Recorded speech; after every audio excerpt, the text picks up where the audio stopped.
এই অধ্যায়ে আমরা হিস্টোরি প্যালেট নিয়ে আলোচনা করব। তো আমরা যখন ফটোশপ নিয়ে কাজ করি, ফটোশপ রান করানোর পরেই কিন্তু আমাদের ডেস্কটপে অ্যাক্টিভ অবস্থায় আমরা হিস্টোরি প্যালেটটি পেয়ে যাব। যদি না থাকে তাহলে কিন্তু আমরা উইন্ডো মেনুতে ক্লিক করে হিস্ট্রি প্যালেটে সিলেক্ট করে দিয়ে আমরা খুব সহজেই এই হিস্ট্রি প্যালেটটি নিয়ে আসতে পারি। তো হিস্ট্রি প্যালেটটি কি, এই প্রসঙ্গে যাওয়ার আগে আমি এখানে কিছু কাজ করে নিতে চাচ্ছি। অর্থাৎ এখানে আমরা যে একটি নতুন ডকুমেন্টস নিয়েছি, এখানে একটি শাপলা ফুলের ইমেজ রয়েছে এবং একটি ফ্লাওয়ার লাল কালারের একটি লেখা রয়েছে। এবং আমরা যদি এখন এই এসিডিসি থেকে কোনো নতুন ইমেজকে এখানে কপি করে এনে আমাদের ডিজাইনের প্রয়োজনে আমরা ব্যবহার করতে চাই, সেটিও কিন্তু আমরা এখন করব। এখানে নতুন একটি লেয়ার নিয়ে নিচ্ছি এবং নতুন লেয়ার নিয়ে আমি যেই ইমেজটি কপি করেছিলাম সেটি কিন্তু এখানে পেস্ট করে নিয়ে আসলাম এবং এটিকে আরও ছোট করে দিলাম। ছোট করে দিয়ে আমি এক প্রান্তে রাখলাম। তো এখন আমি এই শাপলা ফুলের ইমেজটি এই পাশে রাখছি এবং এটিকে এই পাশে রেখে ফ্লাওয়ার লেখাটি আমি মাঝ বরাবর নিয়ে আসছি এবং আমার কাছে মনে হচ্ছে যে আমাদের ডিজাইনের প্রয়োজনে ফুলের যে ডিজাইনটি আমরা করতে চাচ্ছি, এখানে ফ্লাওয়ার লেখাটি লাল না হয়ে যদি সবুজ হতো সেই ক্ষেত্রে কিন্তু হয়তো ভালো হতো। তো এরকম মনে হতে পারে যে আমরা কোনো কালার চেঞ্জ করে দিব, অর্থাৎ যে ফ্লাওয়ার লেখাটি লাল ছিল এটি না হয়ে যদি সবুজ হয় তাহলে হয়তো ভালো হয়। এই জন্য আমরা এখান থেকে যদি সবুজ কালার চেঞ্জ করে দেই, এখান থেকে আমরা সবুজ কালারটি আমাদের যে কালার পিকার রয়েছে এখান থেকে আমরা সবুজ কালারটি সিলেক্ট করে দিচ্ছি এবং আমাদের লেখাটি আমরা দেখতে পাচ্ছি যে সবুজ কালারে পরিণত হয়ে গিয়েছে।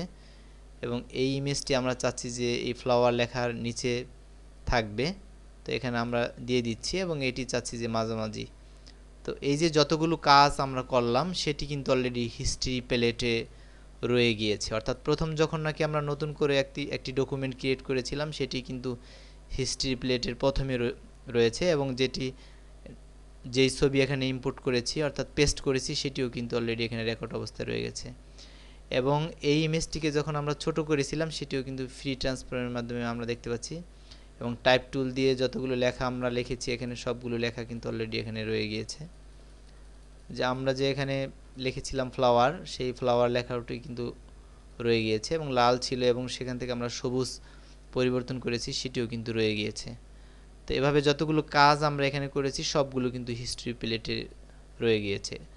তো এখন আমরা যে হিস্ট্রি প্লেটের মাধ্যমে যা করব তা হলো, যে প্রয়োজনে আমরা হিস্ট্রি প্লেটকে ব্যবহার করব তা হচ্ছে উইন্ডোজের আমরা নর্মালি যেভাবে কন্ট্রোল জেড দিয়ে পূর্ব অবস্থায় ফিরে যাই, তো ঠিক একইভাবে আমরা এখানে কিন্তু আনডো এবং রিডোর যে কাজ আমরা উইন্ডোজে করি, আনডো এবং রিডো সেই কাজগুলো কিন্তু হিস্ট্রি প্লেটের মাধ্যমে খুব সহজেই করতে পারি। অর্থাৎ আনডো এবং রিডোর অল্টারনেটিভ হিসাবে আমরা হিস্ট্রি প্লেটকে ব্যবহার করতে পারি। অর্থাৎ আমাদের কাজ করা শেষ হয়ে গেলে এখন এরকম প্রয়োজন হতে পারে যে ফ্লাওয়ার লেখাটি যে লাল ছিল, লালই মনে হয় ভালো ছিল, সবুজ লেখা ভালো লাগছে না। এখন এই ফ্লাওয়ারকে যখন আবার আমরা সবুজ কালার থেকে লাল কালারে পরিণত করতে যাব সেই ক্ষেত্রে কিন্তু আমাদের সময় লাগবে, অথবা একরকম নাও হতে পারে। তার চেয়ে বরং আমরা যদি এই হিস্ট্রি প্লেটের মাধ্যমে পূর্বের অবস্থায় ফিরে যেতে পারি, অর্থাৎ ফ্লাওয়ার লেখাটি তো একসময় লাল ছিল, সেই লাল অবস্থায় যদি ফিরে যাই এভাবে হিস্ট্রি প্লেটে আমরা লালের অবস্থায়, অর্থাৎ যেখানে লাল ছিল সেখানে ক্লিক করলে কিন্তু আমরা অলরেডি পেয়ে যাব। তো দেখুন আমাদের লেখাটি এই অবস্থায় রয়েছে। এই অবস্থা আমরা যদি সেভ দিয়ে দিই তাহলে কিন্তু এই অবস্থায় থাকবে। এবং এরকম প্রয়োজন হতে পারে যে এখানে দুইটি ইমেজ রয়েছে, আমাদের একটি ইমেজ অর্থাৎ প্রথম ইমেজটি থাকলেই হয়তো ভালো হয়। তাহলে কিন্তু এভাবে আমরা সেই হিস্ট্রি প্লেটের মাধ্যমে প্রথম ইমেজটি এভাবে সিলেক্ট করে দেব। অথবা এরকম মনে হতে পারে যে না, দ্বিতীয় ইমেজটি আমাদের ভালো ছিল, তো দ্বিতীয় ইমেজটি আমরা এভাবে সিলেক্ট করে দিব এবং সেটি কিন্তু অলরেডি আমরা এই অবস্থায় যদি কাজ করি এবং এই অবস্থায় কিন্তু থাকবে। তো এভাবে আনডো এবং রিডোর কাজ আমরা হিস্ট্রি প্লেটের মাধ্যমে খুব সহজেই করতে পারি।